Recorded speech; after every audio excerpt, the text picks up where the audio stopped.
On va prendre nos Bibles dans le livre d'Ésaïe. Livre d'Ésaïe. Je vous invite à prendre le chapitre 5. Chapitre 5. Et on va lire du verset 24 jusqu'au verset 30.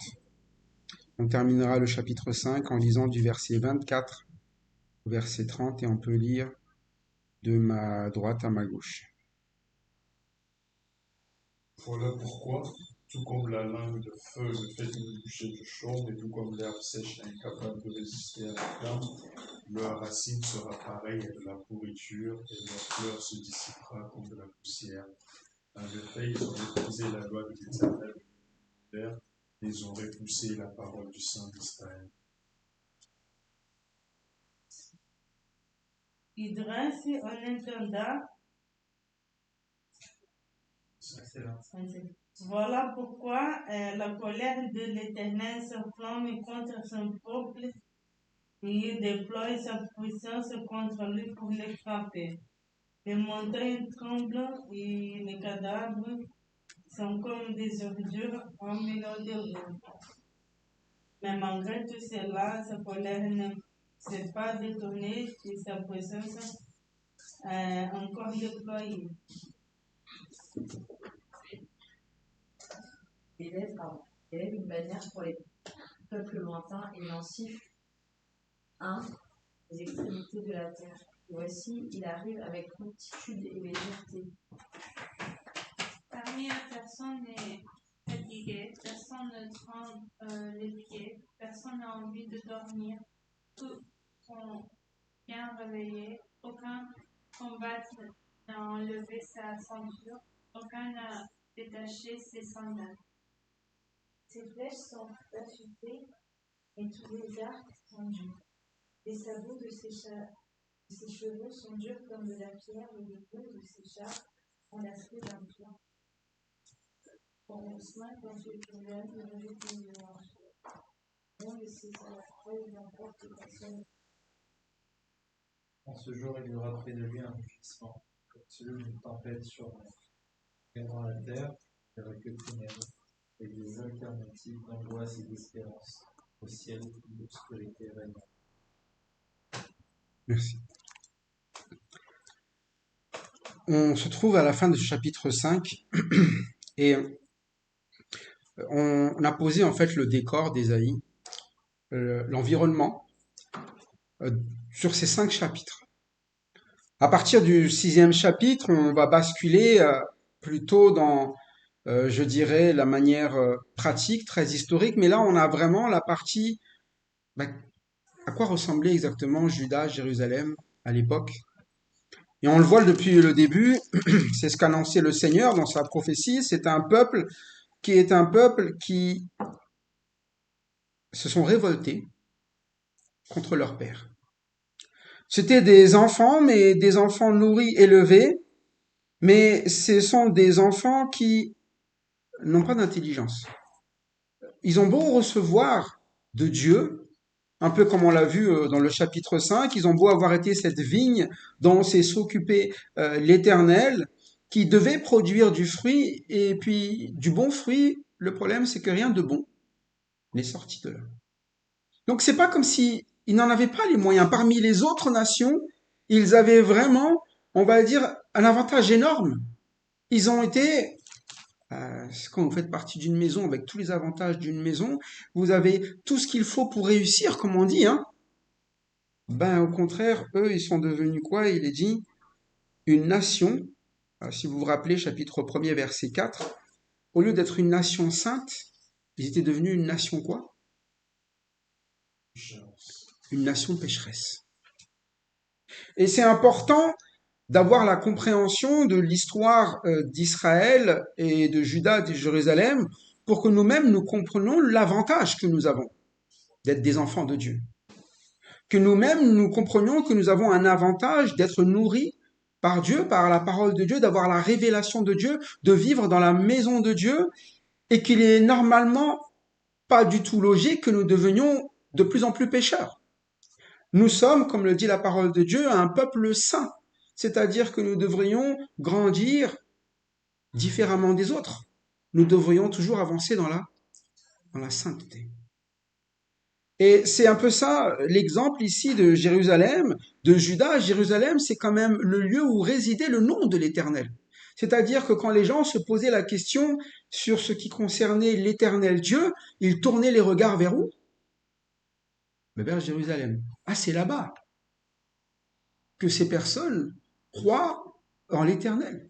C'est là-bas que ces personnes agissent selon l'Éternel. C'est là-bas que ces personnes vivent la volonté de l'Éternel. Mais le problème, c'est que il y a entre ce qui est attendu et l'écart qui est la réalité. C'est-à-dire que c'est un peuple, comme on l'a lu, qui est devenu une nation pécheresse.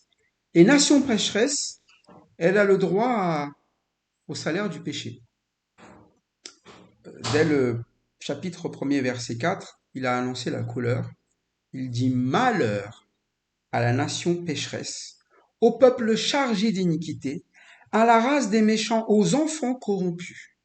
C'est-à-dire que ne soyons jamais étonnés, encore pire nous qui sommes au courant de ce que Dieu veut et ce que Dieu dit, que lorsque nous nous écartons de la parole de Dieu, de ce que veut Dieu, lorsque nous l'abandonnons, nous finissions toujours dans le malheur.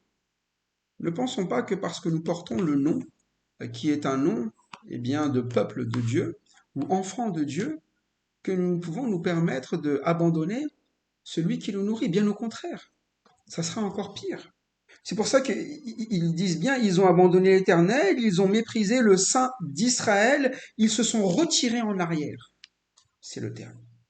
Et parfois, c'est ça, nous pensons que nous dégager de ce que Dieu nous demande, ça va mieux se passer.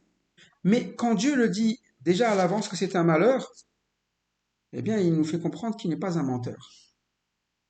À un moment donné, lorsque nous nous écartons de ce que Dieu demande, ce qu'il fait s'applique. C'est pour ça qu'au chapitre 5, le décor est placé. Il a défini l'attitude de Jérusalem, de Juda. Il a même été très clair dans ses prophéties, ils l'ont même appelé Sodome et Gomorrhe.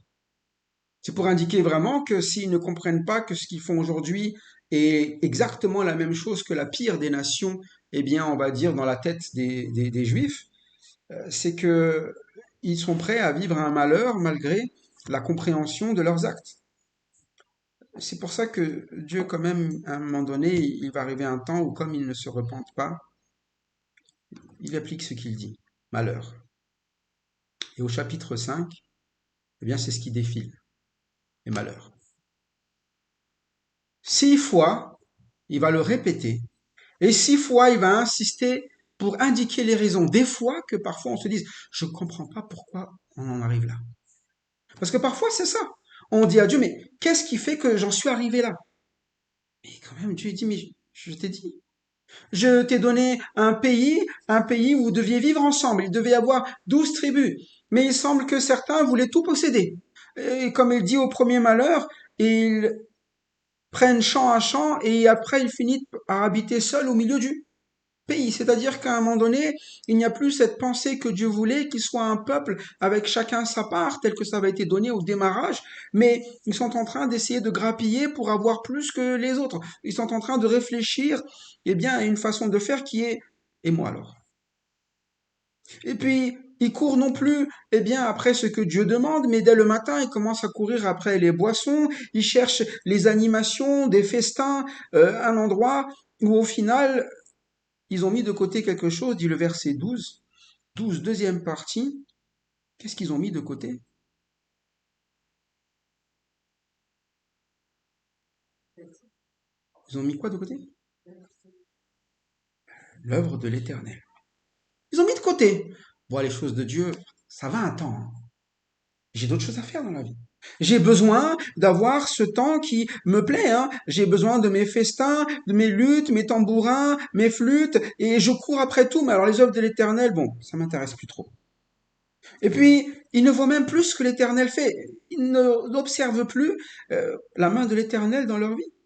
Ils n'observent même plus les choses que l'Éternel veut amener à faire, ce peuple, la raison pour laquelle l'Éternel a fait d'eux un peuple.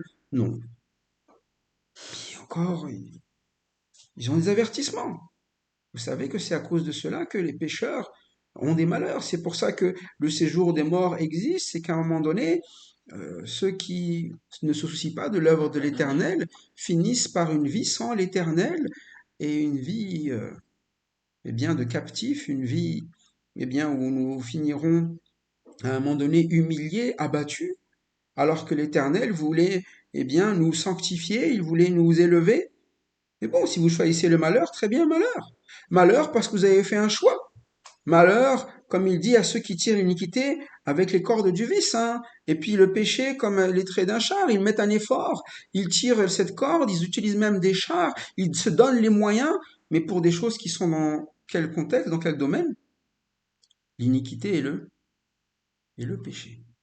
Je prends pas garde à l'œuvre de l'Éternel, par contre, pour le péché, oui.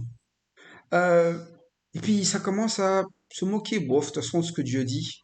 Qu'est-ce que ça peut bien faire? Bah, qu'il fasse ce qu'il veut faire, qu'il fasse. Il n'y a même plus de crainte de ce qui se passe, de ce que Dieu dit.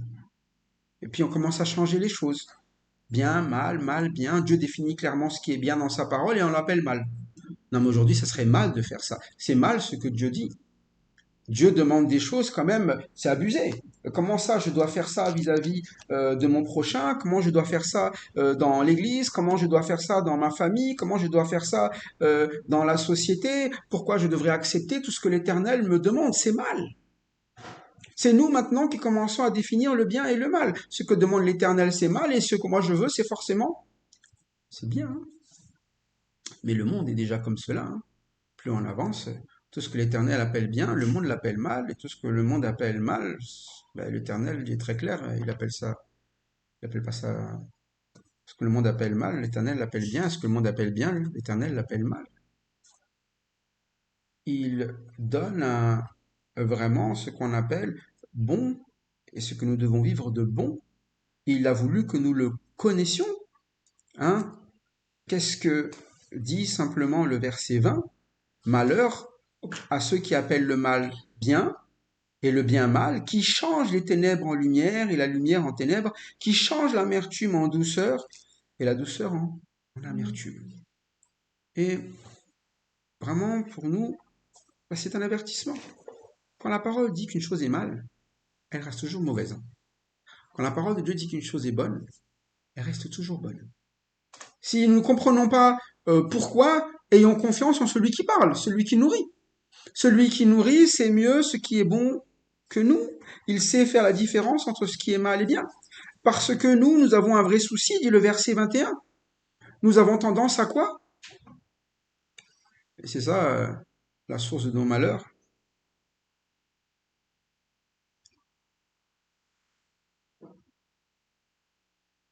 Qui dit le verset 21? Quelle est la tendance? Oui. Se croire intelligent ou dit sage aux yeux de qui? Nos propres yeux. Donc on se juge seul. On se dit entre humains, bah écoute, les hommes sont des êtres intelligents, hein. C'est bien ce qu'on dit tous, non? Les humains sont ce qu'il y a de plus intelligent, et l'humain, quand ils travaillent ensemble, ça crée une synergie, et puis ça fait des bonnes choses. Mais bon, ça se saurait depuis longtemps, hein. Quand on regarde, eh bien, les choses aujourd'hui, la manière dont les gens se comportent, vous prenez quelque chose de social, hein, vous prenez des choses où tout le monde peut communiquer ensemble en société, la plupart des choses qui sont postées sont tout sauf bien, hein. On est toujours là en train d'amener quelque chose de mauvais, on s'attire vers les choses mauvaises, et c'est ça. On se croit tous sages, hein. On n'a jamais vu autant de, je pense, endroits où les gens s'expriment, où tout le monde pense être très sage, hein. Tout le monde pense savoir comment devrait faire l'autre, ce que devait vivre l'autre, mais au final, on voit que les malheurs grandissent de plus en plus. Mais dit malheur, ceux qui quoi? Ben, ceux qui sont sages à leurs yeux, ceux qui se croient intelligents. C'est malheureux parce que du coup, ils n'ont plus besoin de chercher Dieu et ils avancent toujours selon leur seule façon de savoir faire, c'est-à-dire changer le mal en bien, le bien en mal. Ils sont de ceux qui quoi? Eh bien, qui ne savent même plus le sens de la justice. Le verset 23 explique qu'il justifie le coupable pour un présent et enlève aux innocents leurs droits. Bref, c'est le monde normal, mais ce n'est pas normal, eh bien, pour un peuple qui est nourri par Dieu. Ce n'est pas normal pour ceux qui sont avertis. Ce n'est pas normal que lorsque nous avons été soignés, nous continuons toujours à agir, eh bien, comme ceux qui ne l'ont pas été. Mais on le sait, ce peuple avait beau avoir l'Éternel, on voyait qu'il était comme un peuple qui n'était pas soigné. Comme le disait au départ, ils sont malades de la tête jusqu'aux pieds et ils en souffrent. Et quand le Seigneur voit ce moment, eh bien on arrive à un terme où le Seigneur va agir. Et si la consolation ne leur plaît pas, eh bien l'Éternel a une autre façon, qui est une façon, on pourrait dire, assez radicale, mais c'est une façon souvent qui est la seule façon, malheureusement, de ceux qui n'écoutent pas, de comprendre qu'une chose est mauvaise. Eh bien, quand quelqu'un n'écoute pas, vous lui laissez goûter à ce qu'il veut goûter. S'il veut goûter, ben vas-y. Si tu ne me crois pas que c'est mauvais, ben tu vas voir que c'est mauvais. Alors, il dit, c'est pourquoi, eh bien, l'Éternel, comme il dit, comme une langue de feu dévore le chaume et comme la flamme consume l'herbe sèche, ainsi leur racine sera comme de la pourriture et leur fleur se dissipera comme la poussière, car ils ont voulu ce qu'ils ont voulu. Qu'est-ce qu'ils ont voulu? Et c'est là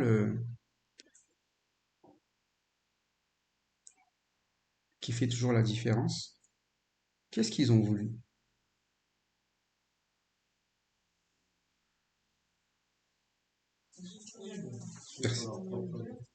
Oui, mais comment ils vivent ça au verset 24? Quel est le terme qui est utilisé? C'est quoi suivre ses propres voies?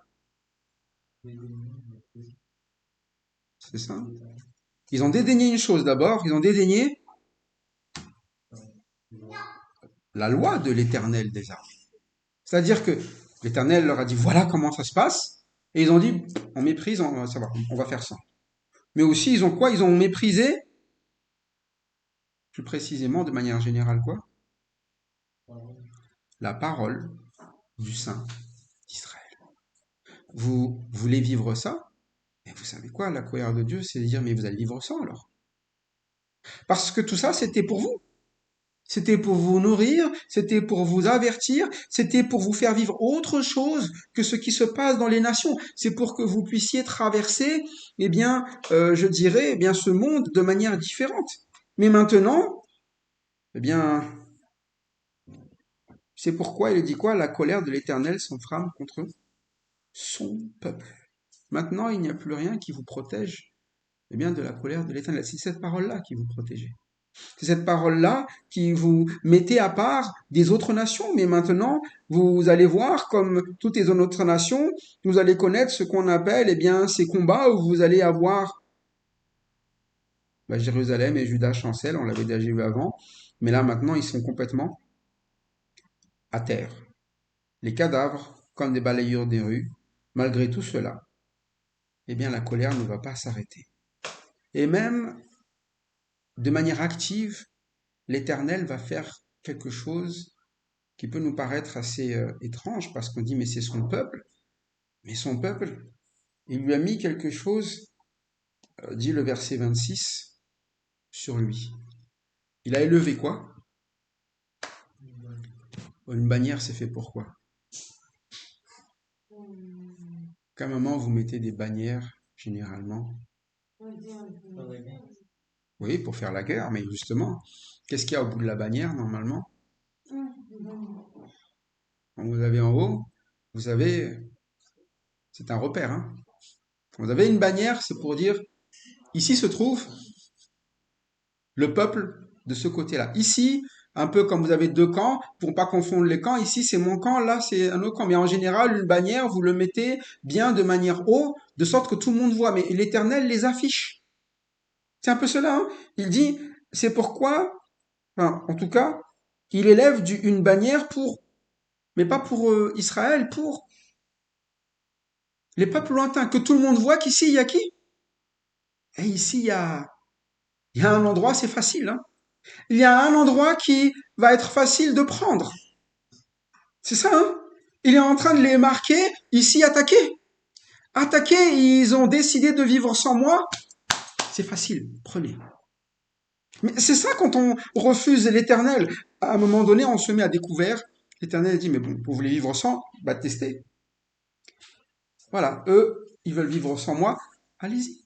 Mais c'est pour ça que souvent, lorsque nous nous éloignons de la parole, eh bien, nous sommes chargés, eh bien, de problèmes, de malheurs, mais des choses extérieures qui sont là, qui s'accumulent, qui n'arrêtent pas, parce que, au final, eh bien, nous ne pouvons plus traverser ces moments que l'Éternel nous avait donné de traverser à cause de lui. Si vous connaissez l'histoire d'Israël, tout ce qu'ils ont traversé, c'était uniquement parce que la parole de l'Éternel l'avait décidé. La sortie, on l'a chanté tout à l'heure, laisse partir mon peuple. Pourquoi est-ce qu'ils sont partis? Parce que l'Éternel a dit de dire à Moïse, laisse partir mon peuple, c'est tout, hein. Si l'Éternel ne voulait pas qu'ils partent, ils ne seraient pas partis. Pourquoi ils ont réussi à traverser la mer? Parce que l'Éternel a dit à Moïse, lève les bras et cette mer va s'ouvrir et c'est parce que c'est comme cela. Comment est-ce qu'ils ont conquis, eh bien, tout Israël? C'est à chaque fois parce que la parole de l'Éternel s'est adressée à ce peuple. Et c'est adressé par Josué. Le jour où Josué n'avait pas consulté l'Éternel, qu'est-ce qui s'était passé? Vous connaissez la bataille d'Aï? Ils ont perdu. Mais ils le savent. À chaque fois qu'on n'écoute pas la parole de l'Éternel, on s'assure toujours quoi? Une défaite. Mais il continue et il recommence. C'est pour ça qu'il dit, très bien, on va vraiment aller jusqu'au bout de vos idées. Vous le saviez que à chaque fois que vous n'écoutez pas ma parole, ça se passe mal. Mais puisque vous le rejetez et que vraiment vous ne voulez pas revenir, bon ben là, allez, non seulement il met une bannière, mais là, pour les peuples lointains, mais en plus, là on a l'impression même que, il y a un terme là, il en quoi? Allez, il les appelle même, hein, comment on appelle? Eh bien, des animaux de chasse pour aller attaquer. Mais c'est parfois comme cela. Nous devenons, lorsque nous abandonnons la parole de l'Éternel, eh bien des personnes, comme on l'a vu, qui bravent les regards de l'Éternel. On l'avait déjà vu auparavant. Et sincèrement, quand on essaie de braver l'Éternel, qu'on ne s'étonne jamais du résultat, hein. C'est un peu comme ce verset qui dit Dieu résiste aux orgueilleux. C'est la même chose. Lorsque nous fonçons dans un mur qui est indestructible, nous étonnons jamais de nous retrouver avec la tête comment? Éclatée, hein. Parfois, c'est ça. Nous voulons aller dans l'encontre de la volonté de Dieu, mais c'est là que nous allons vraiment nous faire mal. L'Éternel prépare, il agit, hein. C'est lui qui élève la bannière, c'est lui qui siffle et débarque à vitesse grand V, comme il est dit ici, hein. Il arrive avec promptitude et légèreté, et bien quoi, des gens de ce peuple, de ces peuples étrangers. Et eux, bah, ils sont pas comme Israël. Si Israël était tranquille, si Israël était sûr de lui, ce peuple-là est un peuple qui est fort. On a vu depuis, Israël était un peuple qui s'affaiblissait. Il se laissait même, eh bien, diriger par ceux qui étaient les plus faibles dans leur pays, les enfants. Les enfants, il fallait s'en occuper. Et c'était les enfants qui étaient même au pouvoir, comme il est dit dans Ésaïe. Mais là, ils se retrouvent devant un peuple qui n'est pas fatigué, qui ne chancelle pas de lassitude, qui ne sommeille pas, qui ne dort pas, et qui a à la ceinture ses reins attachés et non pas détachés. Et ses souliers ne sont pas rompus, ils sont déjà prêts pour le combat. Et vous allez voir que c'est ça en réalité, eh bien, ce qui nous différencie des nations. En tant que peuple de Dieu, nous, notre préparation à nous, c'est de nous confier en l'Éternel. La spécialité des nations, c'est de vivre sans l'Éternel, mais ils sont toujours prêts à faire ce qu'ils ont à faire, le mal. Ils sont toujours prêts à détruire. Si nous essayons eh bien, de vivre dans ce monde sans l'Éternel, soit nous sommes même en train de subir ce mal, soit nous allons y participer en faisant mal, eh bien, aux autres. Mais c'est ça le problème de vivre sans l'Éternel. Ben là, on est à nu, et eux, ils sont prêts, hein. Ils sont pas fatigués, ils sont pas lassés, ils ont l'habitude de vivre les guerres. La guerre est leur passion, hein. Vous savez que, eh bien, les grands peuples auparavant, ils avaient qu'une seule volonté, hein, c'était de conquérir, conquérir, conquérir, conquérir. C'était pas le cas d'Israël. Israël devait juste avoir Israël et ça s'arrêtait. Là, ils devaient vivre avec Dieu. Mais quand on va parler de guerre, de conquête, de force, eh bien, les Assyriens, comme les autres peuples plus tard, les Babyloniens, tout ça, ce sont des spécialistes, hein. Les Romains sont des spécialistes, hein. Les Grecs sont des spécialistes. Eux, ils sont toujours prêts à ça. C'est pour ça que lorsque nous essayons de vivre à leur manière, ça ne marche pas. Lorsque nous essayons de vivre en essayant la moitié avec Dieu et l'autre moitié des pieds dans le monde, ça ne marchera jamais. Leur manière d'agir, elle est claire à eux. Ils ne fatiguent pas pour aller au combat. Ils ne sommeillent pas pour eh bien, se battre. Ils sont toujours prêts. Et le verset 28 le montre bien, leurs flèches sont déjà comment? Aiguisées ou aiguës et leurs arcs sont déjà tendus. C'est pour ça que quand l'Éternel appelle, ça va très vite.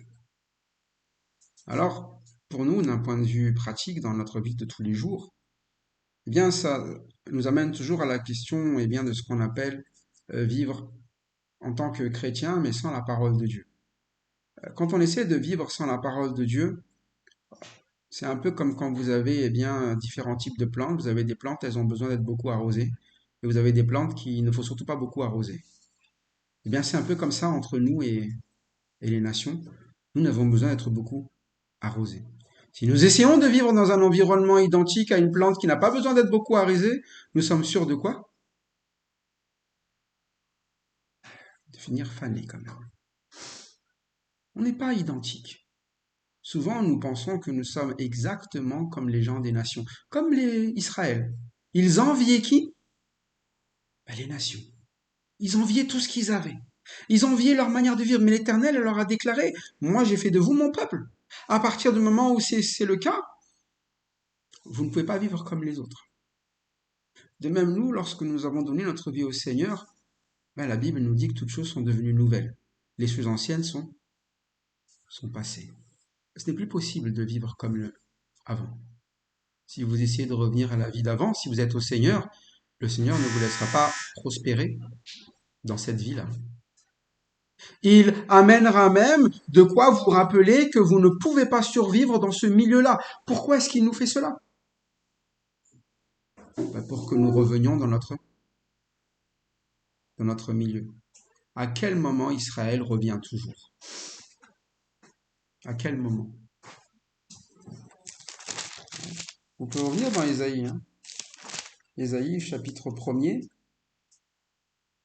verset 5. Quand il revient en arrière, qu'est-ce qui était tout prévu déjà? On l'avait lu depuis le début, hein.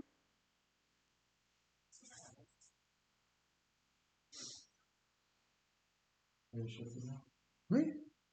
Quel châtiment nouveau, vous? Parce que j'arrête pas d'en faire.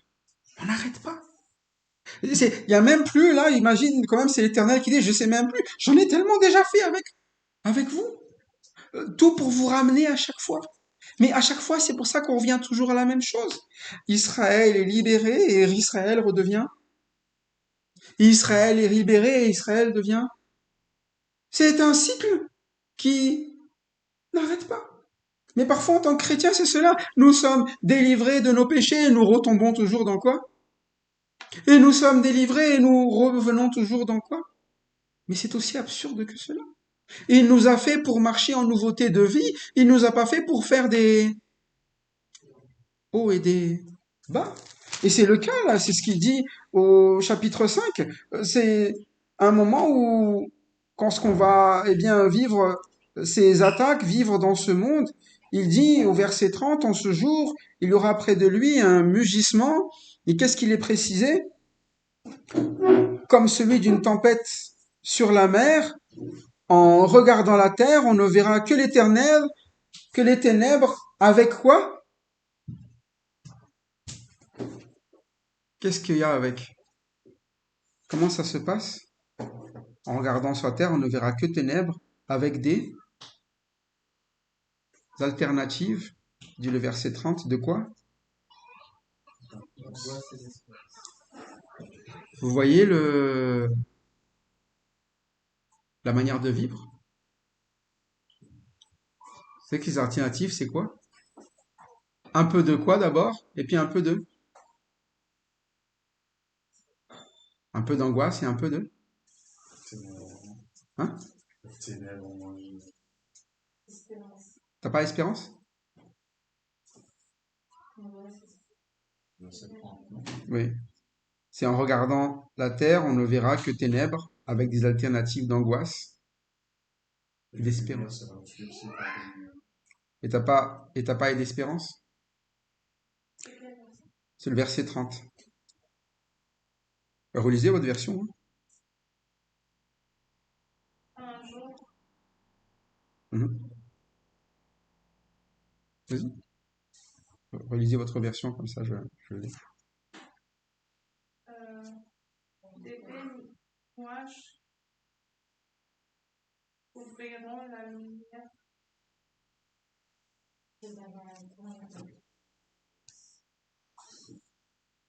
C'est ça? J'entends pas. Ah, on regardait le pays, mais nuit et malheur. C'est ce... C'est le 30, hein, c'est ça, hein? Ouais.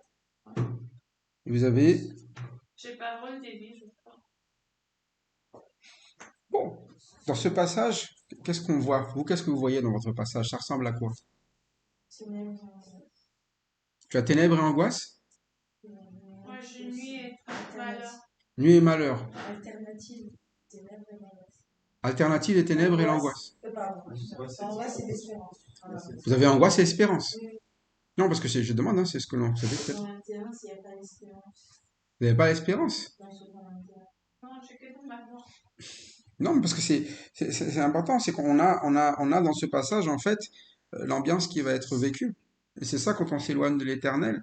C'est qu'il essaie d'expliquer, mais en fait, vous ne vivez pas ce que vous devez vivre à l'éternel. Ce qu'on devrait vivre avec l'éternel, c'est ce qu'on appelle la paix.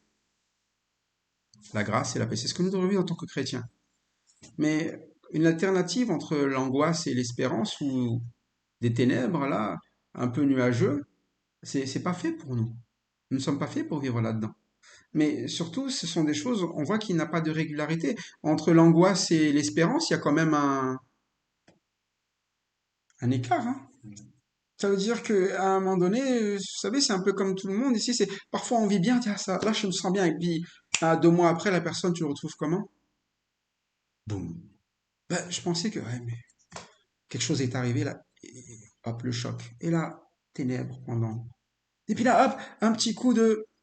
Mais c'est un peu ce qu'on vit, un peu quand on vit dans le monde. Moi, je me souviens toujours, toute la semaine était nulle, hein, un peu comme cela. Ah, c'est trop nul le travail, c'est trop nul l'école, tout est nul. Et tu rêves juste d'un moment de rayon de soleil et tu te dis, voilà, samedi soir, vendredi soir, là, je vais faire le plein de. C'est pour ça qu'il dit, il court pour aller où? Pour boire, pour s'enivrer, pour les fêtes. C'est mes rayons de soleil. Et c'est vrai, hein, moi, à l'époque, c'était ça, hein. Je trouvais la vie nulle jusqu'à ce moment-là. Le problème, c'est que ce sont des moments, justement, qui détruisent, qui finissent par t'empoisonner. C'est ce qu'on appelle, eh bien, à un moment donné, où au final, tu as l'impression que tu es bien, mais de plus en plus, le ciel s'obscurcit. Moi, j'ai tellement fait cela qu'à un moment donné, je voulais tellement le vivre que j'en ai laissé même mes études de côté et mon travail pour me dire, mais voilà, je préfère vivre que ça. Pour me dire, mais c'est mes bons moments. Mais c'est Israël.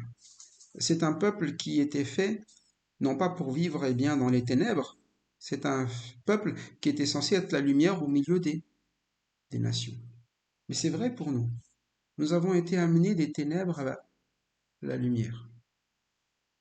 Lorsque nous vivons dans les ténèbres, vraiment, rappelons-nous que ce n'est pas notre milieu. C'est comme un poisson qui sort de l'eau. À un moment donné, il peut bouger comme ça pendant quelque temps, et à un moment donné, il finira par suffoquer. Et il aura besoin de retourner là où il est censé être. Et nous avons besoin de la parole. Notre milieu normal, c'est la parole de Dieu.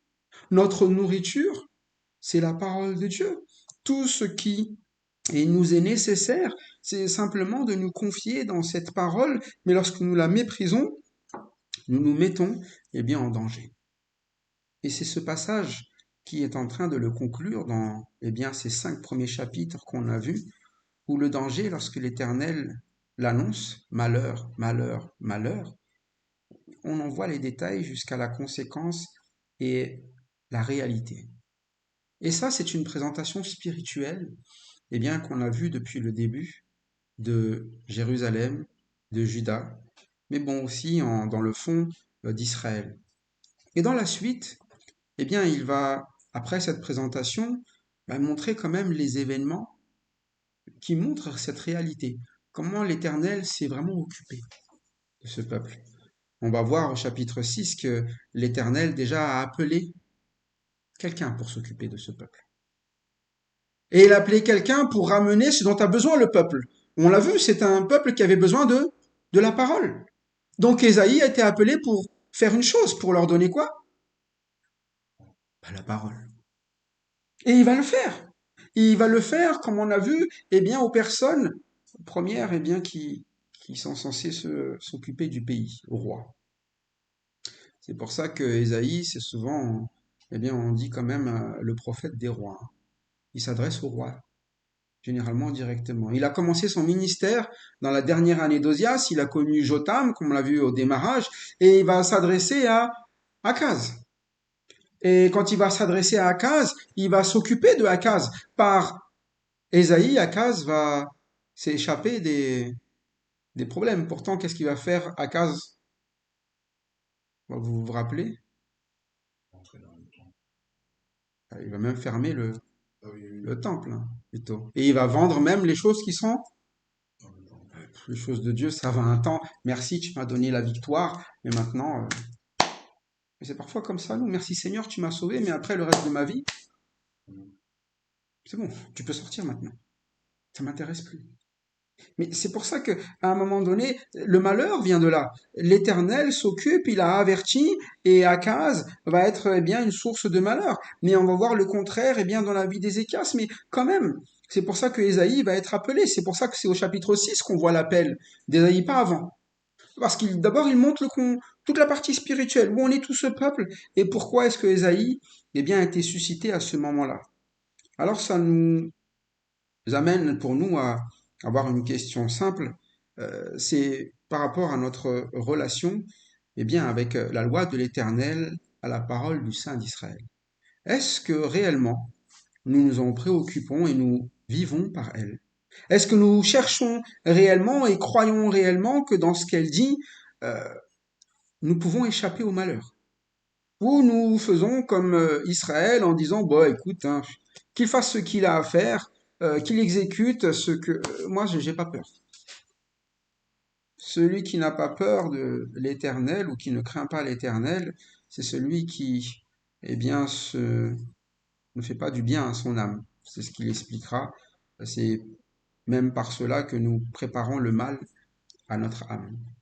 Alors que nous soyons plutôt de personnes qui veillent sur nos âmes, qui ne laissions pas le malheur déborder dans notre vie, mais qui, en l'Éternel, a toujours ce qu'on appelle l'Éternel comme Père, l'Éternel comme celui qui prend soin, qui protège, qui veille, qui nourrit, parce que c'est ça la volonté de Dieu.